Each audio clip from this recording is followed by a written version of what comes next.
স্বাগত ডিবিসি নির্বাচিত সংবাদে দিনের গুরুত্বপূর্ণ সংবাদ, পাশাপাশি বিশেষ প্রতিবেদন, আর সেই সাথে থাকছে কিছু সংবাদের পরিপ্রেক্ষিতে বিশেষজ্ঞ মতামত। আপনাদের সাথে আছে আমি রঞ্জন শুভ্র। টানা বৃষ্টিতে মুহুরী নদীর বাঁধ ভেঙে তলিয়ে গেছে ফেনী সদর, ফুলগাজী, পরশুরাম, ছাগলনাইয়া উপজেলার অন্তত ১০০ গ্রাম। পানির উপর ভাসমান জীবনে বেঁচে থাকার জন্য প্রতি মুহূর্তেই যুদ্ধ করছেন বাসিন্দারা। জলে ভাসা জীবনে বিশুদ্ধ জলের তীব্র সংকটও দেখা দিয়েছে। শুকনো খাবারেরও সংকট আছে বহুগুণ, নেই পর্যাপ্ত ত্রাণের সরবরাহ। ফেনীর বন্যা পরিস্থিতি নিয়ে আরও জানাতে যুক্ত হচ্ছেন সহকর্মী সিনিয়র রিপোর্টার আরিফুল ইসলাম। আরিফ, আপনার কাছে আমার দুটি প্রশ্ন থাকবে। প্রথমটি হচ্ছে যে এই যে পরিস্থিতি, সেই পরিস্থিতি উন্নতি হওয়ার আশা দেখছেন কিনা কর্মকর্তারা, পাশাপাশি এও জানতে চাইব ত্রাণ সরবরাহের যে সংকট দেখা দিয়েছে, বিশেষত বিশুদ্ধ খাবার পানির সংকট। আমরা গতবারের অভিজ্ঞতায় দেখেছি যে ভয়াবহ পরিস্থিতি হয়েছিল। এই এক বছরে কেন ত্রাণের সরবরাহ স্বাভাবিক করা গেল না, বা এখনো কেন আসলে ত্রাণ পৌঁছাচ্ছে না, সেই ব্যাপারে একটু জানতে চাই।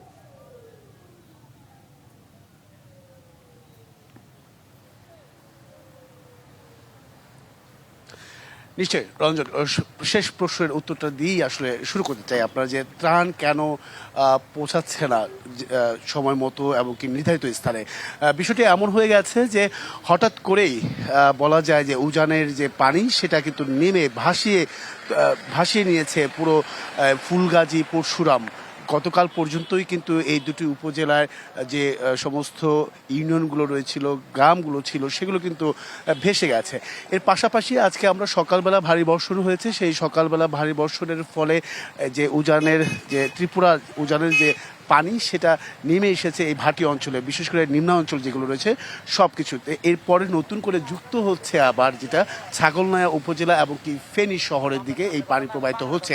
আর আরেকটি বিষয় যে ত্রাণের যে বিষয়টা, সেই ত্রাণ আসলে পর্যাপ্ত পরিমাণ যে নির্ধারিত স্থান, সেই স্থানগুলো আসলে এখনো পর্যন্ত যেটা নির্ধারণ করা হয়নি, বা কোথায় আসলে কারা আটকে পড়েছেন সেই বিষয়গুলো কিন্তু অনেকটাই সংশ্লিষ্ট যারা আছেন বা জেলা প্রশাসক যারা আছেন তারা কিন্তু খুব একটা নজরে দিচ্ছেন না। এই কারণে কিন্তু আমরা দেখেছি সারাদিনই যে ত্রাণের পরিমাণটা কিন্তু কম যাচ্ছে বা তাদের কাছে পৌঁছাচ্ছে কম। কারণ এমন অবস্থা হয়েছে যে আসলে পর্যাপ্ত যাওয়ার মতো যে যোগাযোগ ব্যবস্থা সেটা বিচ্ছিন্ন থাকার কারণে কিন্তু সেই ধরনের একটা অসুবিধা পড়তে হচ্ছে। এমনকি অনেকে আটকা পড়ে আছেন। আমরা গিয়েছিলাম, সেনাবাহিনীর টহল বেড়েছে, সেনাবাহিনীর ত্রাণ সহযোগিতা বেড়েছে, তারপরেও তাদের সঙ্গে আমরা গিয়েছিলাম সেই সমস্ত এলাকা যেগুলো আটকা বা ঘরবন্দি কিংবা পানিবন্দি যারা আছেন, তারা মূলত অনেকেই যাদের বিল্ডিং ঘর রয়েছে বা পাকা বাড়ি রয়েছে, তাদের যে ছাদের উপরে তারা কিন্তু অবস্থান নিয়েছেন। এবং কি যে ত্রাণ, সেই সামান্য ত্রাণ কিন্তু আসলে তারা চাচ্ছেন না।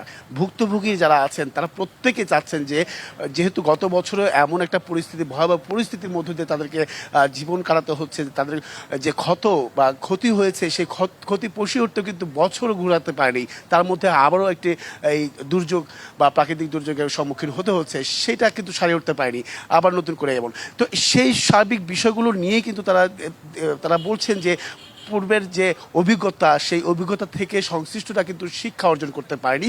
তাদের একটি দাবি এখন ত্রাণের, আসলে তারা চাচ্ছেন না, এই ফেনীবাসী তারা ত্রাণ চাচ্ছেন না, তারা চাচ্ছেন একটা স্থায়ী সমাধান। যেহেতু ১২২ কিলোমিটার জুড়ে পুরো এই ৩টি উপজেলা, সীমান্তবর্তী উপজেলা, ১২২ কিলোমিটার জুড়ে কিন্তু এই বন্যা নিয়ন্ত্রণ বাঁধ রয়েছে, সেখানে প্রায় ২১টির মতো জায়গায় এই ভেঙে যাওয়ার কারণে কিন্তু এই পানির ভয়াবহ অবস্থা। তো সেই বাঁধগুলো কিন্তু আসলে স্থায়ীভাবে কেউ আসলে নির্মাণ করতে পারেনি বা কোনো উদ্যোগ নেয়নি। তাই তাদের একটি দাবি এখন মূলত যে স্থায়ী সমাধান তারা চাচ্ছেন, আর কোনো কিছু তাদের প্রয়োজন নেই। আরেকটি বিষয় জানিয়ে রাখি যে এখানে যে প্রাথমিক চিকিৎসা বা শিশুদেরকে দেখেছি, আমরা আশ্রয়কেন্দ্রে গিয়েছিলাম, সেখানেও আমরা দেখেছি আশ্রয়কেন্দ্রের মধ্যেও কিন্তু আসলে এই পানি উঠে গেছে। তো সেখানেও একটা দুর্ভোগের চিত্র আমরা কিন্তু দেখেছি, সারাদিনই দেখেছি। তো সেখানে আরিফ, আপনাকে ধন্যবাদ। এবার এসএসসি ও সমমান পরীক্ষায় পাশের হার ৬৮.৪৫%, যা গেলবারের চেয়ে প্রায় ১৫ ভাগ কম। আর গত ১৫ বছরের মধ্যে এই পাশের হার সর্বনিম্ন। এবার জিপিএ 5 পেয়েছে ১,৩৯,০৩২ জন। দুপুর ২টায় একযোগে শিক্ষা বোর্ডগুলো তার ওয়েবসাইটে ফলাফল প্রকাশ করে। ফলাফলে এবারও ছেলেদের চেয়ে এগিয়ে মেয়েরা। এবার শতভাগ পাশ করেছে ৯৮৪টি শিক্ষা প্রতিষ্ঠানে, আর কেউ পাশ করেনি ১৩৪টিতে। এ বিষয়ে আরও জানবো, বার্তা কক্ষ থেকে যুক্ত হচ্ছেন আমাদের বিশেষ প্রতিনিধি মনিরুল সোহাগ। সোহাগ নিশ্চয় শুনতে পাচ্ছেন। আপনার কাছে আমি যেটি জানবো, আপনি দীর্ঘদিন ধরেই কাজ করছেন এই শিক্ষা খাতে রিপোর্টার হিসেবে। আমার আপনার কাছে প্রশ্ন থাকবে, আমরা যেটি জানি যে 15 বছরের মধ্যে এই পাশের হার সর্বনিম্ন, কারণটা কি বলছেন সংশ্লিষ্টরা? আসলে এটি একটি বিষয় যেটি এখন আলোচিত হচ্ছে যে আসলে 15 বছরের মধ্যে কেন এই বিপর্যয় হলো। এটির কয়েক ধরনের ব্যাখ্যা রয়েছে। প্রথমত, সংশ্লিষ্ট কর্মকর্তা যারা রয়েছেন মন্ত্রণালয় অথবা শিক্ষা বোর্ড কেন্দ্রিক, আন্তঃশিক্ষা বোর্ড যেটি জানিয়েছে আসলে শিক্ষার্থীরা যেভাবে তাদের খাতায় লিখেছে ঠিক সেভাবেই তারা যাতে মূল্যায়ন করেন শিক্ষকরা, সেরকম নির্দেশনা ছিল। অর্থাৎ এই কথার মধ্যে এক ধরনের ইঙ্গিত কিন্তু রয়েছে যে বিগত সময়গুলোতে ফুলিয়ে ফাঁপিয়ে ফলাফল তৈরি হতো কিনা, বা শিক্ষার্থীরা যেভাবে লিখতেন বা পরীক্ষা যেভাবে দিতেন তার থেকে বেশি ফল বা বেশি ভালো ফল দেখানো হতো কিনা, এই বিষয়টি কিন্তু প্রশ্নের মুখে এসেছে বা আলোচনায় এসেছে। সুতরাং সরকারের বা শিক্ষা বোর্ডের আসলে ব্যাখ্যা হচ্ছে এটি। এবং আমি এই বিষয়টি নিয়ে শিক্ষা বিশেষজ্ঞ যারা রয়েছেন তাদের সাথে কথা বলেছি। তারা বলছেন যে এবছর যে বিপর্যয়টি তারা দেখছেন তার পেছনে তারা বেশ কয়েকটি কারণ দেখছেন। শিক্ষার্থীদের জন্য যে কারণ, তার মধ্যে অন্যতম কারণ হিসেবে বিশেষজ্ঞরা উল্লেখ করেছেন যে জুলাই গণঅভ্যুত্থানের যে বিষয়টি, তারপরে কিন্তু প্রথম এসএসসি পরীক্ষার ফলাফল এটি, এবং সেই গণঅভ্যুত্থানের যে প্রভাব, মানসিক প্রভাব বা অন্যান্য যে প্রভাব রয়েছে সেটি শিক্ষার্থীদের মধ্যে ছিল। এটি শিক্ষা বিশেষজ্ঞ যারা আছে তাদের মতামত। পাশাপাশি শিক্ষার্থী এবং শিক্ষা প্রতিষ্ঠানে শিক্ষার যে সুষ্ঠু পরিবেশ, সেটিও আসলে এই সময়ের মধ্যে পরিপূর্ণভাবে গড়ে উঠতে পারেনি বলে মনে করছেন শিক্ষা বিশেষজ্ঞরা। তো এই বিষয়টি তাদের ছিল। এবং পাশাপাশি অতীত যে বিষয়গুলো নিয়ে আলোচনা করেছেন শিক্ষা বিশেষজ্ঞরা, যে বিষয়টি বলছেন যে আসলে পরীক্ষার পদ্ধতি এবং মূল্যায়ন পদ্ধতি, সেই বিষয়গুলো নিয়ে আসলে ভাবা দরকার। তবে ফলাফলের বিপর্যয়ের যে বিষয়টি, সেটির থেকেও বড় আসলে আলোচনার বিষয়ে শিক্ষা বিশেষজ্ঞরা যেটি বলছেন যে আসলে যদি শিক্ষার মান উন্নয়ন করা না যায়, সেক্ষেত্রে ফলাফল যতই ভালো হোক বা দেখানো হোক, অথবা যতই ফলাফল দেখানো হোক না কেন, সেটিতে আসলে কোনো লাভ নেই।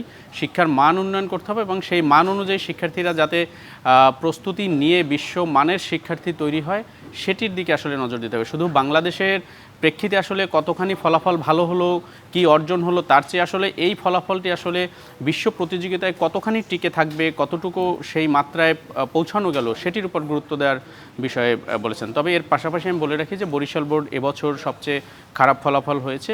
অন্যান্য যে সকল শিক্ষা প্রতিষ্ঠানগুলোতে খারাপ ফল হয়েছে, অনেকগুলো শিক্ষা প্রতিষ্ঠান রয়েছে যেখানে একজন শিক্ষার্থীও পাশ করতে পারেনি, সেই প্রতিষ্ঠানের সংখ্যাও কিন্তু প্রায় 4 গুণের কাছাকাছি বেড়েছে। তো এই বিষয়গুলো নিয়েও পর্যবেক্ষণ চলছে।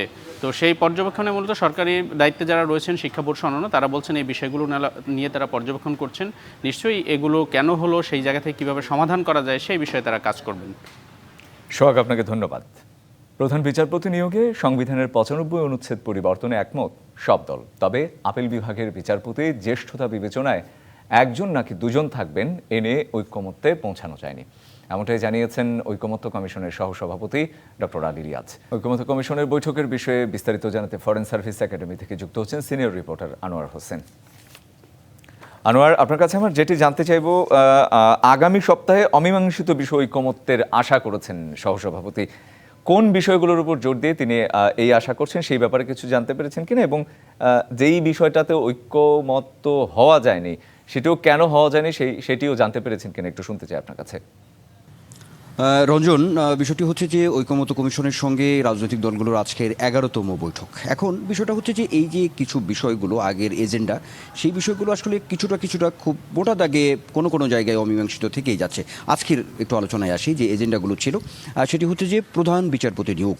এখন এই প্রধান বিচারপতি নিয়োগের যে সাংবিধানিক যে বিধানটি রয়েছে, সেইটি পরিবর্তনে রাজনৈতিক দলগুলো একমত। এখন এই প্রধান বিচারপতি নিয়োগের যে প্রক্রিয়াটি, সেটি কিভাবে হবে, যেমন কমিশন থেকে যে প্রস্তাবটা করা হয়েছে সেটি হচ্ছে যে আপিল বিভাগ থেকে যে সিনিয়র যে বিচারক যারা আছেন তাদের সেখান থেকেই জ্যেষ্ঠতার ভিত্তিতে এখানে প্রধান বিচারপতি নিয়োগ হবে। এখন কোনো রাজনৈতিক দল তারা এটাকে বলছে যে জ্যেষ্ঠতা যেটি হবে, সেই জ্যেষ্ঠতার যে একটি প্যানেল, অর্থাৎ সেই প্যানেলে দুজন থাকতে হবে এই জ্যেষ্ঠতা অনুযায়ী বা জ্যেষ্ঠতা বিবেচনায়। কিন্তু এখানে জামায়াত ইসলামী যেমন তারা বলছে সেখানে একজনের পক্ষে তারা বলছেন, আবার বিএনপির পক্ষ থেকে যেটি বলা হয়েছে যে এই নিয়োগ প্রক্রিয়াটি, সেখানে একটি যে প্যানেলটি, সেখানে সিনিয়র বেইজে সেখানে দুজন থাকতে পারে আপিল বিভাগ থেকে বিচারক, এমনটা। তো এই যে কিছু বিষয়গুলো রয়েছে, এই বিষয়গুলো নিয়েই আসলে তর্ক যুক্তির যে বিষয়গুলো আসলে এই বৈঠকে রয়েছে, সেই বিষয়গুলোর জন্যই কিন্তু আপনি যেটি খবরেই বলছিলেন বা এই ঐকমত্য কমিশনের যে যে সহসভাপতি ডক্টর আলী রিয়াজ তিনি বলছিলেন এই বিষয়গুলো আগামী সপ্তাহে আরও বিস্তারিত এই প্রস্তাব বিভিন্ন দলের এবং কমিশনের পক্ষ থেকে এই বিষয়গুলো অমীমাংসিত আসলে থেকেই গেল এমনটা বলা হয়েছে। এখন আসি আরেকটি এজেন্ডাতে, সেটি হচ্ছে যে তত্ত্বাবধায়ক সরকার ব্যবস্থা। এটি নিয়ে আগেও আলোচনা হয়েছে, এখন এটি নিয়েও বিস্তর যুক্তি আলোচনা হয়েছে বৈঠকে। তাতে করে এক কথায় বলতে গেলে যে এটি নিয়েও যে একেবারে একটি ঐকমত্যে পৌঁছানো সেটিও সম্ভব হয়নি আজকের আলোচনায়। এখন তত্ত্বাবধায়ক সরকার ব্যবস্থাটা সবাই চাচ্ছে রাজনৈতিক দলগুলো। এখন এই তত্ত্বাবধায়ক সরকার ব্যবস্থাটা ফিরে আসবে কিভাবে, এটি এখনও হাইকোর্টের একটি অবস্থায় আছে। পূর্ণাঙ্গ যে ফিরে আসার যে রায় সেটি কিন্তু এখন পর্যন্ত আসেনি। এখন এখানে বলা হচ্ছে যে কোনো কোনো রাজনৈতিক দল বলছে তত্ত্বাবধায়ক সরকার যখন গঠন হবে এই গঠন প্রণালী তাদেরও একটি জবাবদিহিতার মধ্যে আনতে হবে, এমন একটি প্রস্তাব আছে। আবার এখন প্রধান তত্ত্বাবধায়ক সরকার ব্যবস্থার প্রধান উপদেষ্টা কিভাবে হবে, কিভাবে নিয়োগপ্রাপ্ত হবে, এটি নিয়ে একটি বিস্তর আলোচনা আছে। বিএনপির পক্ষ থেকে বলা হচ্ছে যেহেতু এটি হাইকোর্টে আছে এখন পর্যন্ত, তো কিভাবে ফেরত আসবে এটি, সেই ফিরে আসার পরের যে আগের যে কিছু বিষয় ছিল ত্রয়োদশ সংশোধনী, সেই সঙ্গে পঞ্চদশ সংশোধনীতে এসে যে এই যে তত্ত্বাবধায়ক সরকার ব্যবস্থার যে বিলোপ, তারপরের যে বিষয়গুলো সেটি কীভাবে আসবে, অর্থাৎ সেটি নির্বাহী বিভাগ থেকে তত্ত্বাবধায়ক সরকার ব্যবস্থাটা একটু বাইরে রাখা, এমন একটি প্রস্তাবও সবাই একমত পোষণ করেছেন। তো সব মিলিয়ে যেহেতু সময় কম আমি শেষ করতে চাচ্ছি, সব মিলিয়ে এই বিষয়গুলো জরুরি অবস্থাও কিন্তু ছিল আজকের এজেন্ডাতে, সেখানেও যে খুব বেশি ঐকমত্যে পৌঁছানো গেছে তাও বলা যাবে না। সব মিলিয়ে আগামী সপ্তাহে আসলে এই বিষয়গুলো আবার আলোচনায় আসবে, তখন সার্বিকভাবে একটি ঐকমত্যে পৌঁছানো সম্ভব হবে। ঐকমত্য কমিশনের সহসভাপতি তিনি আজকেও আশাবাদ ব্যক্ত করেছেন সবশেষ যে জুলাইয়ের মধ্যেই জুলাই সনদটি তারা প্রকাশ করতে পারবে। আপনাকে ধন্যবাদ। ত্রয়োদশ জাতীয় সংসদ নির্বাচনে পোস্টাল ব্যালটের মাধ্যমে প্রবাসীদের ভোটাধিকার প্রয়োগের ব্যবস্থা করা হবে। এছাড়া ইলেকট্রনিক ভোটিং মেশিন বা ইভিএম আর কোনো নির্বাচনেই ব্যবহার হবে না। কমিশন সভা শেষে সাংবাদিকদের এসব জানিয়েছেন নির্বাচন কমিশনার আবুল ফজল মোহাম্মদ সানাউল্লাহ। বলেন, প্রবাসীদের জন্য পোস্টাল ব্যালটে ভোট হবে, এজন্য আইটি সাপোর্ট এবং আগে অনলাইনে নিবন্ধন করতে হবে। বিভিন্ন প্রস্তাবিত পদ্ধতি প্রসঙ্গে তিনি বলেন, একটি প্রস্তাব আছে সাথে সাথেই ব্যালট প্রিন্ট করা হবে, আর একটি প্রস্তাব ব্ল্যাঙ্ক ব্যালট যেখানে প্রার্থীর নাম লিখে ভোটার পাঠিয়ে দেবে। প্রবাসী ভোটারদের জন্য রেজিস্ট্রেশনের জন্য আলাদা প্রকল্প করা হবে। শুল্ক নিয়ে যুক্তরাষ্ট্রের সাথে আজ আবারও বৈঠকে বসছে বাংলাদেশ সময় রাত 9টায় শুরু হবে বৈঠক। আলোচনা চলবে শুক্রবারও। যুক্তরাষ্ট্রের আরোপ করা 35% শুল্ক কমাতে দেশটির কর্মকর্তাদের সঙ্গে দ্বিতীয় ধাপের বৈঠকে অংশ নেন বাণিজ্য উপদেষ্টা শেখ বশিরউদ্দিন। ওই বৈঠকে দুই দেশের বাণিজ্য সম্পর্কের প্রায় সব বিষয়ে আলোচনা হয়েছে বলে প্রধান উপদেষ্টার দপ্তরের সংবাদ বিজ্ঞপ্তিতে জানানো হয়েছে। ওয়াশিংটনে ওই বৈঠকে জাতীয় নিরাপত্তা উপদেষ্টা খলিলুর রহমান এবং প্রধান উপদেষ্টার ডাক, টেলিযোগাযোগ ও তথ্য প্রযুক্তি বিষয়ক বিশেষ সহকারী ফয়েজ আহমদ তৈয়ব ঢাকা থেকে ভার্চুয়ালি যোগ দেন।